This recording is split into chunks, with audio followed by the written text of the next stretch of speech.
বাড়ি তৈরি করে সেগুলো দিতে চলেছি। আর প্রত্যেকটা বাড়ি প্রত্যেকটা পরিবারের জীবন বদলে দিতে চলেছে যাদের নিজের কোনো বাড়ি নেই। আর এটা ওরা জানে না। আমরা একটা বাড়ি বানিয়ে ফেলেছি। তোমাদের চোখের কাপড়টা খোলো আর পেছন ফিরে দেখো, এটা হলো তোমাদের নতুন বাড়ি। ওয়াও, ওর রিয়াকশনটা একবার দেখো। ওরা এখন খুবই আনন্দিত। আমার খুব ইচ্ছে ছিল এদের একটা বাং বেডও। আমার সকাল সত্যি এটা হলো 100টা বাড়ির মধ্যে প্রথম বাড়ি যেগুলো আমরা দিতে চলেছি। ওদের খুশিতেই আমাদের খুশি। চলো পরের বাড়িগুলো দেওয়া যাক। এই ভিডিওতে প্রত্যেকটা বাড়ি তৈরির সাথে সাথে আমরা চেষ্টা করছি এই সমস্ত পরিবারগুলোকে একটা সুন্দর জীবন দেবার যাদের বাড়ি নামে কোনো আশ্রয়স্থল নেই। আর আমরা এই ভিডিওতে মিলিয়নেরও বেশি ডলার খরচা করছি এই বাড়িগুলো তৈরি করতে, কারণ জামাইকার এই অংশে প্রায় 5 লাখেরও বেশি মানুষ অসুরক্ষিত এবং ঝুঁকিপূর্ণ পরিবেশে বসবাস করে। যেমন পরের এই পরিবারটি, যাদের বাড়ির অবস্থা এতটাই খারাপ যে সেটা যে কোনো মুহূর্তে ভেঙে পড়তে পারে। তাহলে তুমি তো বানিয়েছো? হ্যাঁ। নিজেই বানিয়েছো? হ্যাঁ, আমি কাঠ আরো এইসব জিনিস কিনে তৈরি করেছি। আমরা তো পাহাড়ের উপরে আছি, তার মানে এই সমস্ত মেটেরিয়াল তুমি পাহাড়ের উপরে এনেছো? হ্যাঁ। হ্যাঁ, মাথায় করে। ওয়াও, আমরা জানতাম এই পরিবারের একটা ভালো বাড়ির প্রয়োজন, তাই আমরা তাদেরকে ট্রিপে পাঠালাম যাতে আমরা পর্যাপ্ত সময় পেয়ে যাই আমাদের পার্টনারের সাথে তাদেরকে একটা ব্র্যান্ড নিউ বাড়ি গিফট করতে। তোমরা দেখলে একটা পরিবার এইরকম একটা বাড়িতে থাকতো, আর এখন তারা এখানে থাকবে। আর আমি ওদের রিয়াকশন দেখার জন্য অপেক্ষা করতে পারছি না। ওয়াও, তোমরা এখন সামনে যেটা দেখতে পাচ্ছ সেটা হলো তোমাদের নতুন বাড়ি। তোমাদের ট্রিপে পাঠানোর কারণ হলো আমরা চেয়েছিলাম তোমাদের চোখের আড়ালে নতুন বাড়ি তৈরি করে তোমাদেরকে চমকে দিতে। চলো তোমাদের ভেতরটা দেখাই, দেখো কেমন।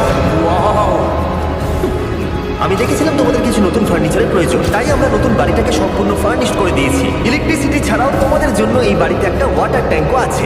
এখানে একটা বাঙ্ক বেডও আছে তোমার 2 সন্তানের জন্য। দারুণ। আর এই হলওয়ে দিয়ে গেলে তোমাদের বেডরুমটাও দেখতে পাবে। Nice. তোমার সদ্যজাত সন্তানের জন্য একটা দোলনাও রেখেছি। কায়রা, ওটা তোমার দোল না।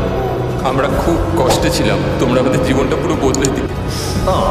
এটা অফিসিয়ালি তোমার নতুন বাড়ির দলিল। তোমাদের অনেক ধন্যবাদ। দুর্ভাগ্যজনক হলেও এরকম অসুরক্ষিত জীবনযাপন করে আরো অনেকগুলো ফ্যামিলি, এবং কিছু ক্ষেত্রে সেগুলো ঝুঁকিপূর্ণ।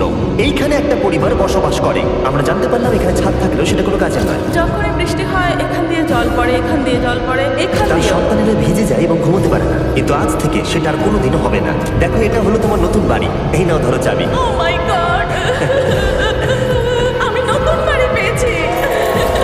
কিন্তু অবশ্যই এখানে আমরা থেমে থাকিনি। আমরা একের পর এক বাড়ি তৈরি করেছি জামাইকার এই সমস্ত ফ্যামিলিগুলোর জন্য। আর 100টা বাড়ি তৈরি না হওয়া পর্যন্ত আমরা থামছি না। কিন্তু দুর্ভাগ্যবশত আমাদের পরের ডেস্টিনেশন হলো একটা নদী যা প্রতি বছর 100টারও বেশি বাড়ি ধ্বংস করে দেয়। বর্ষাকালে এই নদী প্রতি বছর ভয়ঙ্কর রূপ ধারণ করে, জল বেড়ে যায় এবং দুপাশের বাড়িগুলোকে ভাসিয়ে নিয়ে যায়। তাই এখানে থাকাটা খুবই দুর্ভাগ্যজনক। যেমনটা তোমরা দেখতে পাচ্ছ, ওখানে একটা ফ্রিজ আছে যেটা দেখে মনে হচ্ছে কোনো একটা বাড়ি ভেসে গেছে। একদম ঠিক। তাহলে তুমি বলছো বন্যা হলে নদীর দুপাশে যে সমস্ত ফ্যামিলিগুলো থাকে তাদের বাড়িগুলো সম্পূর্ণরূপে ধ্বংস হয়ে যায়। হ্যাঁ, এটা ঠিক। সেই কারণেই আমরা এখান থেকে অনেকটা দূরে এই সম্প্রদায়ের জন্য অনেকগুলো বাড়ি তৈরি করেছি। মজা করছি না? আমরা দিতে চলেছি এই বাড়িটা, এই বাড়িটা, এই বাড়িটা, এই বাড়িটা, এই বাড়িটা, এই বাড়িটা, এই বাড়িটা এবং অনেকগুলো বাড়ি। তাই আমরা শুরু করলাম মারিয়া এবং তার মেয়েকে দিয়ে, যাদের আগের বাড়িটা বর্ষাকালে নদীর জল বেড়ে যাওয়ার কারণে সম্পূর্ণ ধ্বংস হয়ে গেছিল। এমনকি একটা বিছানাও তাদের কাছে নেই। প্রত্যেকটা দিন তাদেরকে লড়াই করে বাঁচতে হচ্ছিল। ভগবানের আশীর্বাদে আমরা বেঁচে আছি। আর আপনাদের কষ্টে থাকতে হবে না। এবার তোমরা প্লিজ ঘোরো আর তোমাদের নতুন বাড়িটাকে দেখো। একবার তোমরা ঘুরে দেখো, এই হলো তোমাদের নতুন বাড়ি। ও মাই গড, ধন্যবাদ ভগবান, তোমাকে অনেক অনেক ধন্যবাদ। অনেক অনেক আরে ঠিক আছে, চলো ভেতরে যাওয়া যাক। ও, তুমি আমাকে হাত করতে চাও? চলো ভেতরে। চলো ভেতরে। কি সুন্দর। আর ওরা যখন নিজের বাড়িতে ঘুরছিল তখন ওরা জানতো না এই বাড়িটা ওদেরকে ফ্রিতে দেওয়া হচ্ছে। সারপ্রাইজটা কি বলনি? না। আরে সারপ্রাইজটা ওদেরকে বলে দাও। তোমাদের টাকা দিতে হবে, পুরো বাড়িটা তোমাদের। সৃষ্টিকর্তাকে অনেক অনেক ধন্যবাদ। নতুন বাড়ির জন্য অভিনন্দন। তোমাকে অনেক ধন্যবাদ। এটা ফ্রি শুনে ওরা খুবই খুশি হয়েছে। আমি কি এখানে শুতে পারি? হ্যাঁ, তুমি শুতে পারো। ও, আমার এখানে ঘুমোতে ইচ্ছে করছে। কেমন লাগলো? আমি কি তোমাকে হাত করতে পারি? তোমার কি মনে হয়? দেখো না। হ্যাঁ, নিশ্চয়ই। Thank you. এই জন্য আমরা এরকম ভিডিও করি। দেখো ওরা কতটা খুশি। আমি আন্তরিকতার সাথে ধন্যবাদ আমার জানাচ্ছি। মনে হয় তোমাদের আর কোনো চিন্তা থাকবে না। এটা হলো তোমাদের নতুন বাড়ি। নতুন বাড়িতে তোমাকে স্বাগত। এই সদ্যজাতর জন্য একটা দোলনাও এনেছি। বাবু, আমাদের কাছে এখন একটা বাড়ি আছে। আমার পেছনে এই মানুষগুলোকে দেখতে পাচ্ছ যাদেরকে আমি চোখ বেঁধে দাঁড় করিয়ে রেখেছি? আমরা কিন্তু এদেরকে কিডন্যাপ করছি না। আমরা এদেরকে একসাথে এই বাড়িগুলোকে দিতে চলেছি, যা বদলে দেবে তাদের জীবন। সবাই ভালো করে শোনো, চোখের কাপড়গুলোকে খুলে ফেলো আর পিছনে ঘুরে দেখো তোমাদের নতুন বাড়ি। কংগ্রাচুলেশনস। এটাকে সত্যি বিনামূল্যে দিচ্ছ? বাড়িটা দেওয়ার জন্য থ্যাংক ইউ জিমি। আমি নিচে গিয়ে ওদের রিয়াকশনগুলো দেখি। তোমার নতুন বাড়ি কেমন লেগেছে? ভালো, ধন্যবাদ। অভিনন্দন। নতুন বাড়ি সম্পর্কে জিজ্ঞাসা করলে? নতুন বাড়ি ভালো লাগলো? তোমাদের ভালো লেগেছে নতুন বাড়ি? দেখা যাক ওরা কি বলে, কেমন লাগলো? অনেক ধন্যবাদ। ধন্যবাদ তোমাকে। হ্যাঁ, ধন্যবাদ। তোমাদের তাহলে পছন্দ? এখন রয়েছে শেষ বাড়িটা। নতুন বাড়ি কেমন লাগলো? খুব ভালো। আমি কি এনার সাথে একটা ফটো তুলতে পারি? হ্যাঁ হ্যাঁ অবশ্যই, আমি ফটো থেকেও বেশি কিছু ভেবে রেখেছি। তুমি কি ওকে ফুটবলের ব্যাপারে কিছু বলেছো? তুমি এনার সাথে ফুটবল খেলতে চাও? হ্যাঁ। বাহ, খুব ভালো। কারণ আমরা শুধু এই সম্প্রদায়কে বাড়ি দিচ্ছি না, তার সাথে আমরা দিচ্ছি এই বিশাল বড় ফুটবল মাঠটাও। আর সব থেকে ভালো ব্যাপার হলো 100-রও বেশি বাচ্চা অপেক্ষা করছে। আমরা তাদেরকে সারপ্রাইজ দেবো, আর তারা খুবই আনন্দিত হলো এই বিশাল বড় ফুটবল মাঠটাকে দেখে। চলো ফুটবল খেলা যাক। যাও নতুন মাঠে তোমরা খেলো, যাও মজা করো। নতুন ফুটবল মাঠের সাথে আমরা ফুটবল ইকুইপমেন্টসও বাচ্চাদেরকে দিচ্ছি। তোমরা কিন্তু এই নতুন মাঠে খুব মজা করে খেলবে। কিন্তু ফুটবল মাঠটাই ওদের কাছে যথেষ্ট ছিল না, কারণ সমস্ত বাচ্চারা ফেস্টিভ্যালসের ডিমান্ড করতে শুরু করবে। এই নাও ফেস্টিভ্যালস। ওরা সত্যি ফেস্টিভ্যাল খুব পছন্দ করে। মনে হচ্ছে আরো ফেস্টিভ্যালস আমাকে নিয়ে আসতে হবে। হ্যার সিজন থেকেও ভালো। এটা 100% সত্যি। ও যা বলছে তার সাথে আমি সহমত। কিন্তু এই সম্প্রদায় ছাড়াও এল সালভাডোরে এমন অনেক পরিবার রয়েছে যাদের সুরক্ষিত বাড়ির প্রয়োজন আছে।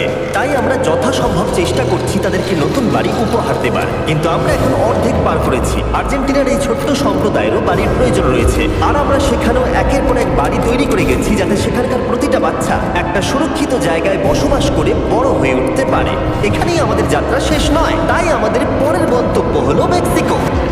সেখানকার সম্প্রদায়ের জন্য আমরা একের পর এক বাড়ি তৈরি করে গেলাম।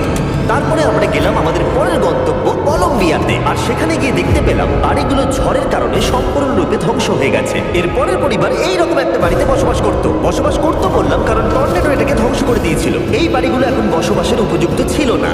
তাই আমরা জন আর অ্যানার জন্য একটা নতুন বাড়ি তৈরি করলাম, আর এখন আমরা এই নতুন বাড়িটা ওদেরকে দেব। ওদের কোনো ধারণাই নেই ওরা নতুন বাড়ি পেতে চলেছে। আর একটু এগিয়েই থেমে যাবে। ঠিক আছে, কাপড়টা খুলে ফেলো। অভিনন্দন। আমি জানি তোমাদের বিশ্বাস হচ্ছে না, কিন্তু এটা তোমাদের নতুন বাড়ি। তুমি দরজাটা খুলে দেখো। ওরা সবাই অবাক, আর আমার মনে হয় না ওরা বিশ্বাস করতে পেরেছে এটা ওদের নতুন বাড়ি। ওরা কিচ্ছু বলতে পারছিল না, কিন্তু চোখের জল অনেক কিছু বলে দিচ্ছিল। অভিনন্দন তোমাকে, অভিনন্দন। এটা তোমাদের। এই বাড়িটা অনেক বড়। এর আগে শুধু আমাদের কাছে একটা অর্ধেক রুম ছিল, আর এখন আমাদের কাছে বাড়ি আছে। এখন আমাদের কাছে বাড়ি আছে। কিন্তু জন আর অ্যানা ছাড়াও কলম্বিয়াতে বহু মানুষের এটা প্রয়োজন ছিল। তাই আমরা এই সম্প্রদায়ের জন্য বাড়ি তৈরি করতে শুরু করে দিলাম। এটা কি তোমার পছন্দ হয়েছে? দেখো হাসিটা দেখো। এই পৃথিবীতে প্রত্যেকটা পরিবারের একটা সুরক্ষিত বাড়ি পাবার অধিকার রয়েছে, কিন্তু প্রতিটা বাড়ি তৈরি করাই এতটা সহজ ছিল না। আমি ভুল করে দরজার লকটাকে ভেঙে ফেলেছি। বাইরে জিনিসগুলো রয়েছে যেগুলোকে ভেতরে নিয়ে যেতে হবে। এদিকে ফ্যামিলিটাও এগিয়ে আসছে। জানলাতেও গ্রিল লাগানো আছে, তাই খোলা যাচ্ছে না। আমি এবার বুঝতে পারছি না কি করবো। খুলছে না ভাই। ঠিক আছে, পরিবারটা চলে এসেছে, সময় এবার শেষ। আমি খুব স্বপ্ন দেখছি না। এই তোমরা কেমন আছো? এই এদিকে চলে এসো। ঠিক আছে, যাই হোক, আমি ভুল করে দরজার লকটাকে ভেঙে ফেলেছি আর দরজাটা এখন খুলছে না। তুমি একবার চেষ্টা করো না। মানে আমি হয়তো। হ্যাঁ, হয়ে গেছে। আরে এ কি, তুমি কি করে করলে? এই তো। আমরা কিছুই পারি না। চলো সবাই এগুলো ধরো। সত্যি কথা বলতে আমি তালা খোলার ব্যাপারে অতটা জ্ঞানী নই। তোমরা ভেতরে যেতে চাও? ওরা কিন্তু এখনো পর্যন্ত এখানে কোনো ফার্নিচারই দেখেনি, কিন্তু এখন থেকে তাদের কাছে একটা বাড়ি রয়েছে যেটা তাদেরকে সুরক্ষিত রাখবে। আমরা এটাও শুনেছিলাম তাদের কাছে যাতায়াতের কোনো উপায় ছিল না, আর তাই আরেকটা সারপ্রাইজ, আমরা তোমাদের জন্য একটা ব্র্যান্ড নিউ মোটর সাইকেল এনেছি। এই নাও চাবি। অনেক অনেক ধন্যবাদ। কোনো ব্যাপার নয়। ইয়েস, এখন তোমার কাছে নতুন বাড়ি আছে আর মোটরসাইকেল আছে। আর এই পরিবারটা ছাড়াও আমি লক্ষ্য করেছি যারা বাড়ি পেল তাদের বাড়ি ছাড়াও যাতায়াতের সমস্যাও ছিল, আর আমি এখন সমাধান করবো। হলো এটা।